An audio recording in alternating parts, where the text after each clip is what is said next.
Hello everybody, welcome back to my channel education panacea. My name is Bhanu Pratap. So guys, आज जो content मैं आपके साथ कराने जा रहा हूँ वो मैं चार्ज का करवाने जा रहा हूँ, सीआरपीसी का। और आज हम सेक्शन 211 से आगे प्रोसीड करेंगे। लास्ट वीडियो 210 तक बनाई थी मैंने, और ये चैप्टर 17 जो कि आपका सीआरपीसी में one of the most important aspect है, उसके ऊपर आज हम बात करेंगे। 211 से लेकर 224 तक आपका चार्ज का एरिया है जो कि मैं आपके साथ कराऊंगा। और इसके बाद सेक्शन 225 से जो सेशन ट्रायल वाला एरिया वो कराएंगे, फिर हम आपका जो वारंट ट्रायल है उसका करेंगे, फिर समन ट्रायल करेंगे और आगे समरी ट्रायल प्रोसीड करेंगे। तो ऐसे हमारा सीक्वेंस फॉलो होता रहेगा। इससे पहले की जितनी भी वीडियोस है उसका डिस्क्रिप्शन में लिंक है, आप अपना लिंक एक्सेस करके सारी वीडियोस देख सकते हैं। नाउ सबसे पहले वर्ड जो है चार्ज, इसको समझते हैं। क्या पर्पस है इसका? चार्ज का मतलब है, चार्ज का जो डायरेक्ट रिलेशन है, अगर मैं बात करूं ऑफेंसेस की, जो एक किताब है मोटी सी, इंडियन पीनल कोड, उसके अंदर आपके लिस्ट ऑफ ऑफेंसेस मेंशन है, जैसे कि आपका मर्डर है, जैसे कि थेफ्ट है, जैसे कि क्रिमिनल ट्रेसपास है, जैसे कि रॉबरी है, जैसे कि डकैती है, जैसे कि क्रिमिनल मिसअप्रोप्रिएशन ऑफ प्रॉपर्टी है, क्रिमिनल ब्रीच ऑफ ट्रस्ट है, जैसे कि मिसचीफ है, जैसे कि हाउस ब्रेकिंग है, हाउस लर्किंग बाय नाइट है, इस तरीके सेडिशन है, आपका waging a war against the state है। इतने सारे ऑफेंसेस हैं। तो जब आप इनमें से कोई ऑफेंस कमिट करते हो जो कि आपके एक्ट या ओमिशन की वजह से हो सकता है, तो आपने एक ऑफेंस कमिट कर दिया। क्योंकि आपने एक ऑफेंस कमिट किया, या आप यूं कहिए इजी लैंग्वेज में कि आपने एक क्राइम कमिट किया, तो आप पे जो चार्ज लगाया जाता है वो उस ऑफेंस का चार्ज लगाया जाता है कि आपने ये चीज कमिट करी है। कि जब मैंने आपको स्टार्टिंग में भी बताया था कि पुलिस जब एफआईआर दर्ज करती है, उसके बाद इन्वेस्टिगेशन शुरू होती है, इन्वेस्टिगेशन के बाद पुलिस सेक्शन 173 में पुलिस रिपोर्ट फाइल करती है, जिसके तहत पुलिस बताती है कि हमें इन्वेस्टिगेशन के दौरान ये पता चला कि इस व्यक्ति ने, इस एक्यूज ने ये पर्टिकुलर ऑफेंसेस कर रखे हैं, इस एक्यूज ने ये ऑफेंसेस कमिट कर रखे हैं, तो पुलिस उन ऑफेंसेस का चार्ज बनाती है। अब एक चीज ध्यान रखना है यहाँ पे, जब हम कई बार जो इंडियन पिनल कोड में डेफिनेशन भी एक उसी सेक्शन में लिखी है और उसकी पनिशमेंट भी उसी सेक्शन में लिखी है।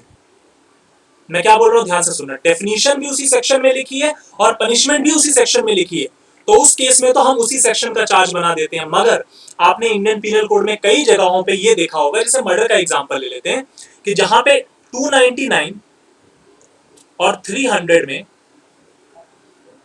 मान लो 299 या 300 का हम किसी ने ऑफेंस कमिट किया, मतलब मर्डर या culpable homicide not amounting to murder, किसी भी कैटेगरी में अगर वो फॉल कर रहा है, तो अगर मान लो हमें उसको सजा देनी है, तो सजा देने के लिए 302 बना हुआ है, सजा देने के लिए 304 बना हुआ है। Culpable homicide not amounting to murder and murder 302 के अंदर आता है। तो हम चार्ज जब लगाएंगे तो उसका लगाएंगे। लेकिन अदर देन दैट, जो आईपीसी के अंदर आपके लिस्ट है, उसमें कई जगहों पे आपका डेफिनेशन, वो जो उसके बारे में और उसका ऑफेंस का जो सजा है, वो एक ही जगह पे लिख रखा है, उसको अलग अलग करके नहीं लिखा हुआ। तो उस केस में हम उसी सेक्शन में चार्ज बना देते हैं। अब चार्ज का मतलब, ये तो एक नजरिए से ये एक एस्पेक्ट हो गया चार्ज का मतलब। दूसरा एस्पेक्ट ये है कि जब मैजिस्ट्रेट जिसके पास ट्रायल किया जाएगा, उसके पास जब केस की पुलिस रिपोर्ट आती है, या कंप्लेंट केस में भी अगर मैटर उसके पास जाता है, तो मैजिस्ट्रेट इन्वेस्टिगेशन करने का ये देखता है ना कि कंप्लेंट जिसके खिलाफ हुई है उस पर कौन सा चार्ज बनाना है। तो चार्ज बनाने का मतलब है एक तरीके से टू इन्फॉर्म द एक्यूज्ड कि आपके खिलाफ किस चीज की कार्रवाई चलने वाली है। टू इन्फॉर्म द एक्यूज कि आपके खिलाफ जो प्रोसीडिंग आप इनिशिएट होगी वो किस चीज पे है, आप अपना डिफेंस किसके रिगार्डिंग बनाने वाले हो। क्योंकि जब एक्यूज को पता ही नहीं होगा कि उसको किस सजा में जेल जाना है, जब एक्यूज को पता ही नहीं होगा कि उस पर कौन सी चीज की प्रोसीडिंग चल रही है, कौन सी धारा लगाई गई है, तो वो तो सीधा सीधा एक तरीके से violation of principles of natural justice है। इसीलिए चार्ज जब हम बनाते हैं, जब पुलिस रिपोर्ट फाइल करती है, उसमें भी चार्ज मेंशन होता है। उसके बाद उस रिपोर्ट को देखने के बाद मैजिस्ट्रेट एक चार्ज बनाता है।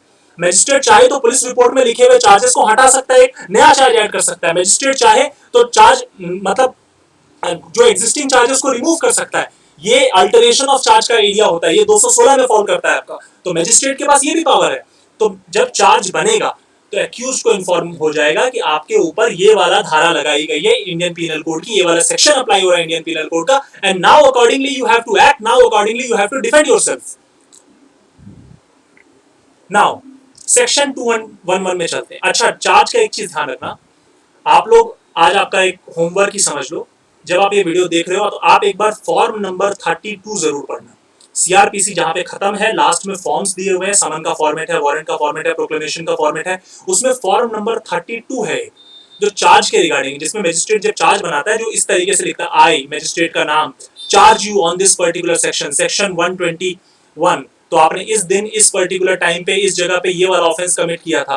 कुछ मैटर में मैनर भी लिखना पड़ता है, किस मैनर में आपने ऑफेंस कमिट किया, ये एक्यूज को इन्फॉर्म करने के लिए जब चार्ज फ्रेमिंग होती है। इनफैक्ट जुडिशरी में कई जगह पे चार्ज फ्रेमिंग का एक सेपरेट क्वेश्चन आता है जो कि बहुत क्रूशियल है। चार्ज फ्रेमिंग के लिए आईपीसी के सेक्शंस का याद रहना मैंडेटरी है, आप उसके खिलाफ, आप उसके बगैर नहीं चल सकते, आप चार्ज फ्रेम कर ही नहीं पाएंगे। सेक्शन 211, सबसे पहली चीज, कोई सा भी चार्ज वो ऑफेंस स्टेट करेगा जिसके लिए एक्यूज को चार्ज किया गया। ऑब्वियसली मैंने आपको बताया कि एक्यूज को पता तो होना चाहिए कि भाई उस पर कौन सा चार्ज बना है। दूसरी चीज, मान लीजिए उस ऑफेंस का कोई स्पेसिफिक नेम है,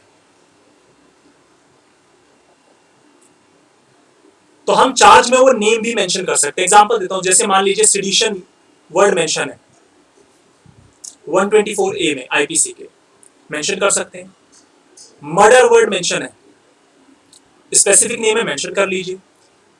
डेकॉइटी वर्ड मेंशन है, स्पेसिफिक नेम है, मेंशन कर लीजिए। Extortion word specific name mention है आईपीसी में, आप चार्ज बनाते वक्त इन शब्दों का इस्तेमाल कर सकते हैं। मजिस्ट्रेट चार्ज बनाते वक्त इन शब्दों का, उस स्पेसिफिक नेम का यूज कर सकता है, कर लीजिए, कोई दिक्कत नहीं है।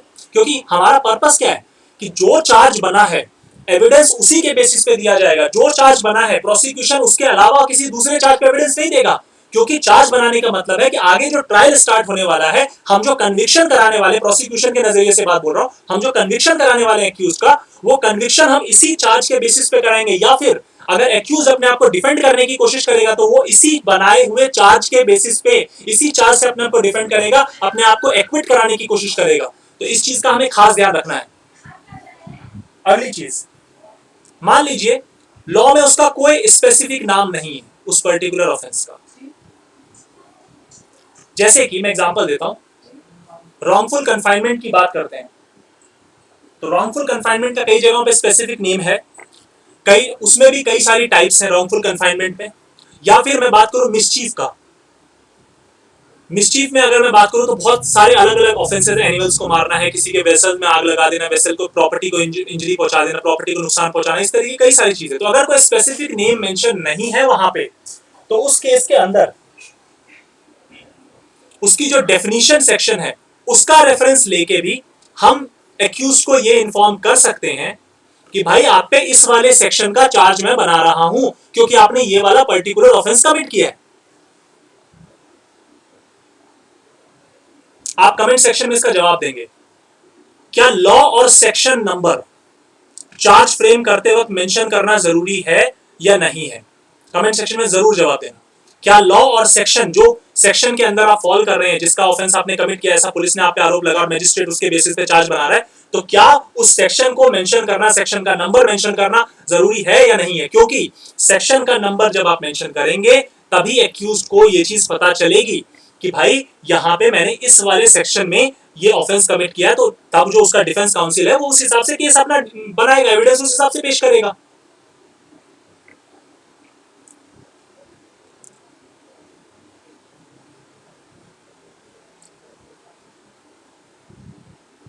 अब सवाल आता है कि चार्ज में लैंग्वेज क्या होगी? तो चार्ज का लैंग्वेज हमेशा लैंग्वेज ऑफ द कोर्ट में करी जाएगी। लैंग्वेज ऑफ द कोर्ट है, जैसे कि मान लीजिए हाई कोर्ट और सुप्रीम कोर्ट है, सुप्रीम कोर्ट तो यूजुअली चार्ज नहीं बनाती। हाई कोर्ट में अगर कोई मैटर आपका लगा हुआ है, उसमें केस, उस केस में अगर चार्ज बनाने की नौबत आती है तो वहां पे इंग्लिश लैंग्वेज है। सिमिलरली अगर कोई दूसरा स्टेट है, वहां पे डिस्ट्रिक्ट कोर्ट है, वहां पे लैंग्वेज ऑफ द कोर्ट जो भी है वहां पे उस लैंग्वेज में चार्ज फ्रेम कर दिया जाएगा।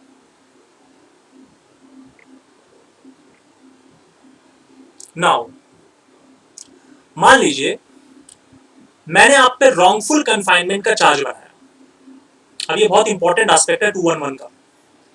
तो इसका मतलब ये है कि रॉन्गफुल कन्फाइनमेंट होने के जो एसेंशियल्स थे वो सारे ऑटोमेटिक फुलफिल हुए हैं, that is equivalent to this particular statement.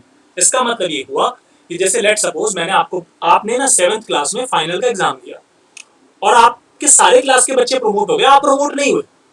आप अगर प्रमोट नहीं हुए तो इसका मतलब ये भी तो निकल के आया ना कि आप फेल हो गए। सिमिलरली जब एक मैजिस्ट्रेट चार्ज बनाते हुए किसी पर्टिकुलर ऑफेंस का चार्ज बनाता है तो इसका मतलब ये भी है, ये एक तरीके से स्टेटमेंट की तरह वर्क करता है कि उस वाले ऑफेंस के अंदर जो जो एसेंशियल एलिमेंट्स थे जिसके बेसिस पे वो ऑफेंस कमिट किया जाएगा, जिसके बेसिस पे हम ये मानेंगे कि किसी पर्टिकुलर पर्सन ने वो ऑफेंस कमिट किया है, वो सारे के सारे एसेंशियल्स फुलफिल हुए हैं, वो सारे के सारे कंडीशंस फुलफिल हुए हैं, ये चीज हम मानेंगे। That particular charging that particular accused with that the offence is equivalent to the statement.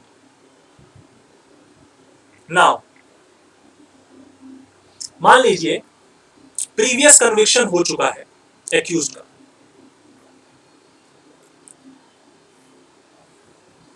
ध्यान रखना कई जगहों पे प्रीवियस कन्विक्शन के केस में इनहैंस्ड उसको बेचारे को सजा मिल जाती है कुछ स्पेसिफिक केसेस में, जैसे कि आप सेक्शन 75 ऑफ द आईपीसी एक बार रीड करना, आपको इनहैंस्ड कन्विक्शन के बारे में पता चल जाएगा, इंपॉर्टेंट है। लेट्स सपोज कि कोई प्रीवियस कन्विक्शन हुआ है, कोई पनिशमेंट के अंदर हमने उसे करा है, और उस केस के अंदर हम उस चार्ज में उस प्रीवियस कन्विक्शन का भी जिक्र करेंगे। We shall mention that previous conviction in that particular thing also. Now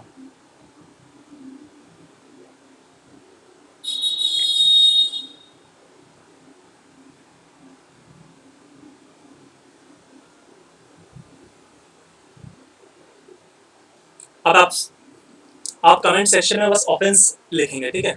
accused एक लड़की का काफी लंबे टाइम से फोन ट्रैक करता है, उसका पीछा कर रहा है, ठीक है, फोन ट्रैक कर रहा है, उसका पीछा कर रहा है, और उसका जीमेल अकाउंट वगैरह हैक करके देख रहा है, उसको काफी बार कांटेक्ट करने की कोशिश करी, लड़की ने अपना डिसइंटरेस्ट शो किया, तो उसने कौन सा ऑफेंस कमिट किया आप कमेंट सेक्शन में मेंशन करना।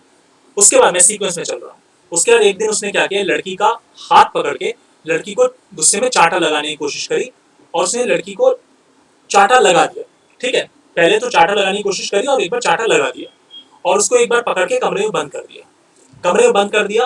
कमरे में बंद करने के बाद वो लड़की, जब पुलिस वालों ने पता लगाया तो पुलिस वालों ने लड़की को वहां से रिकवर किया। तो आप मुझे बताइए कि यहाँ पे लड़की की उम्र 18 साल से ऊपर की थी, ध्यान रखना, तो कौन कौन सा चार्ज बनेगा, आप अपना सिंपल सा सेंस लगाना, मजिस्ट्रेट कौन कौन सा चार्ज बनेगा, इसको आप कमेंट सेक्शन में मेंशन कर देना। तो आज मैं 211 ही करा रहा हूँ, और 211 से मैंने आपको हल्का फुल्का आइडिया दे दिया, 212 से अगला से स्टार्ट कराऊंगा ताकि चार्ज को आगे प्रोसीड करें, क्योंकि चार्ज बहुत इंपॉर्टेंट एरिया है आपका। Thank you so much guys.